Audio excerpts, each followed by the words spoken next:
अस्सलाम वालेकुम जी। कैसे हैं आप सब लोग। तो ये है जी, आज सुबह सुबह हम जब उठे हैं तो आयत और मूसा भी दोनों साथ ही उठ गए थे। तो फिर मैंने इनके डायपर शायपर चेंज करके इनकी धोइयाँ शोइयाँ करके इन दोनों को लटा दिया था। तो आज सुबह सर्दी आम दिनों से ज़्यादा थी क्योंकि फोग थी और साथ ठंडी हवा भी चल रही थी। तो बच्चों को मैंने कवर करके लटा दिया और फिर मैं किचन में चली गई। किचन में जाके पहले मैंने चाय बनानी रखी है और साथ ही मैंने पराठे बनाने के लिए पेड़े वगैरह कर लिए हैं। तो ज़्यादातर हमारा नाश्ता यही होता है, पराठा या रोटी जो हम सालन बनाते हैं रात को, उसी के साथ साथ चाय, यही नाश्ता करते हैं हम ज़्यादातर। या फिर कभी अगर मूड ना हो ज़्यादा हैवी नाश्ते का तो फिर अंडा ब्रेड वगैरह कर लेते हैं। तो फिर ये है कि फिर दोपहर को जल्दी ना कुछ खाने में जल्दी बना लेते हैं। तो बस यही रूटीन है हमारी। तो मैंने जल्दी से पेड़े किए हैं और पराठे बना लिए हैं ताकि बच्चों के तंग करने से पहले पहले मैं नाश्ता बना लूँ और बच्चे नाश्ता कर लें। आयत और मूसा जो है माशाल्लाह ये भी पराठा भी खा लेते हैं, अंडा पराठा भी खा लेते हैं और ब्रेड के साथ भी पराठा खा लेते हैं। तो ये जो मैं आटा एंड पे दिखा रही थी, आयत खेलती है अक्सर आटे के साथ। वो कह रही होती है कि मम्मा मुझे भी आटा दे दें, आप हमारे लिए नाश्ता बनाएं और मैं आपके लिए और बाबा के लिए पराठा बनाती हूँ। तो जब मैं सुबह सुबह नाश्ता बना रही होती हूँ तो वो भी अपने हिस्से का आटा लेके तो बाहर टीवी लाउंज में साथ टीवी देखती है और साथ फिर खेलती रहती है।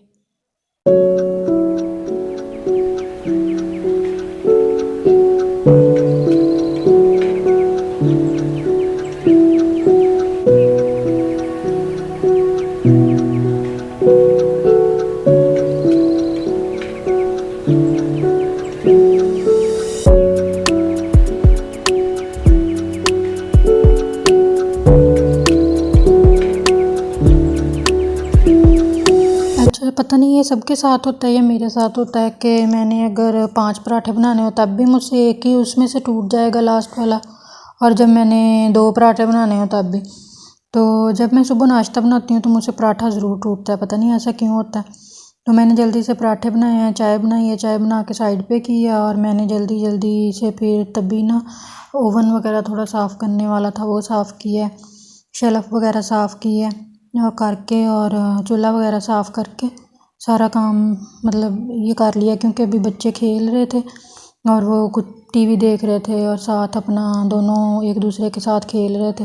तो मैंने कहा इससे अच्छा है कि बाद में शोर करें और तंग करें, तो मौके से क्यों ना फ़ायदा उठाया जाए और साथ ही जो काम थोड़ा बहुत ज़्यादा है वो कर लूँ।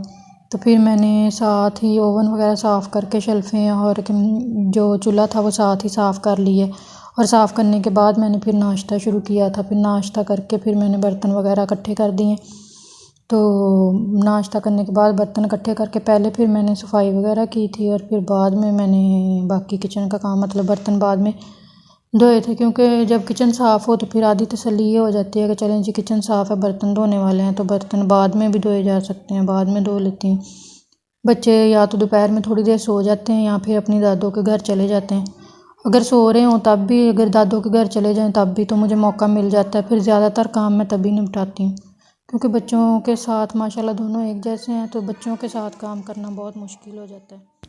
अच्छा, ये है कि काम के साथ साथ अगर मतलब आप खाना बना रही हैं, खाना बनाने के साथ साथ अगर आप सफाई का भी थोड़ा ख्याल रखें तो ये होता है कि फिर आपको ज़्यादा मतलब लंबा काम नहीं करना पड़ता, काम आपका कम रह जाता है।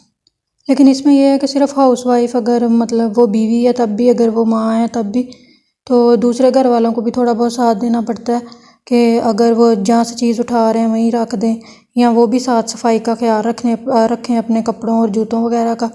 तो ये है कि फिर काम थोड़ा कम हो जाता है। तो फिर मैंने किचन का काम वगैरह ख़त्म करके फिर मैंने सारी सफाई की। सफाई वगैरह करने के बाद फिर ये है कि सफाई हो गई थी, तकरीबन 1 डेढ़ बज गया था तब तक। लेकिन अभी भी मौसम वैसा ही था, धूप बिल्कुल भी नहीं निकली थी, स्मोग और ठंडी हवा वैसे ही चल रही थी।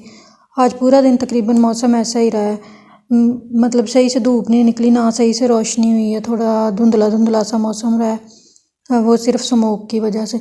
तो फिर मैंने सफाई वगैरह की। सफाई वगैरह करने के बाद तकरीबन सुबह और दोपहर वाला जो काम था वो ख़त्म हो गया था। तो ये देखें स्मोक अभी भी वैसे ही है, वैसे ही मौसम धुंधला धुंधला सा है, और ये एक कबूतर का जोड़ा बैठा है जो इंजॉय कर रहा है मौसम को। तो ये है कि काम ख़त्म करने के बाद फिर मैंने सोचा क्यों ना आज थोड़ा स्किन केयर का ख्याल किया जाए और स्किन पे कुछ लगा रहा हूँ। फिर मैंने एलोवेरा, ये मैंने अच्छी तरह मैंने पानी लगाने से पहले धोया तो था, लेकिन फिर भी मैंने इसे पहले अच्छी तरह से धो लिया था और फिर इसे ना पीसेस में कट कर लिया। और जो इसके साइड वाले कांटे वगैरह होते हैं वो मैंने पहले साइड से उतार लिए थे, ताकि वो मतलब जब मैं फ़ेस पे रब कर रही हूँ तो ये ना हो कि वो फ़ेस पे रैश बना दें या कोई मतलब छील जाए उसकी वजह से फ़ेस। तो ये बिल्कुल ताज़ा थे तो बहुत जूसी से लग रहे थे। तो अपनी बहन की काम चोरी चेक करें कि जब मैं किचन में आई हूँ तो फिर मैंने सोचा अब क्या रिंग लाइट लेके आऊँ और इतने से काम के लिए, तो फिर मैंने वहीं पे शेल्फ़ पे ही कैमरा अटका लिया, इस वजह से इतनी अच्छी वीडियो बन रही है। तो फिर मैंने इसे राउंड एंड राउंड पहले फ़ेस पे अच्छी तरह एलोवेरा को रब कर लिया और फिर उसे थोड़ी देर के लिए छोड़ दिया, तकरीबन 10 मिनट के लिए। जब वो ड्राई हो गया था तो फिर मैंने एक ये बड़ा चम्मच बेसन का लिया था और उसमें 2 चुटकी हल्दी ऐड करके, तो फिर 1-2 चम्मच मैंने उसमें रोज़ वाटर ऐड कर लिया। फिर मैंने इसका पेस्ट बनाया और फिर अच्छी तरह पेस्ट बना के इसे अच्छी तरह फेस पे लगा लिया। और जब ड्राई हो गया था तो फिर इसे थोड़ा सा मसाज करके, हल्के हाथों से, ज़्यादा नहीं कि रैश हो जाए, मसाज करके फिर मैंने इसे ठंडे पानी से, आम टैप वाटर से मैंने इसे धो दिया था। तो बस आज की यही रूटीन थी, स्किन केयर भी हो गया, सारा काम भी हो गया। तो आज के लिए इतना ही, फिर मिलते हैं अगले व्लॉग में। तो अपना ख्याल रखिएगा, दुआओं में याद रखिएगा। अल्लाह हाफिज़, बाय बाय।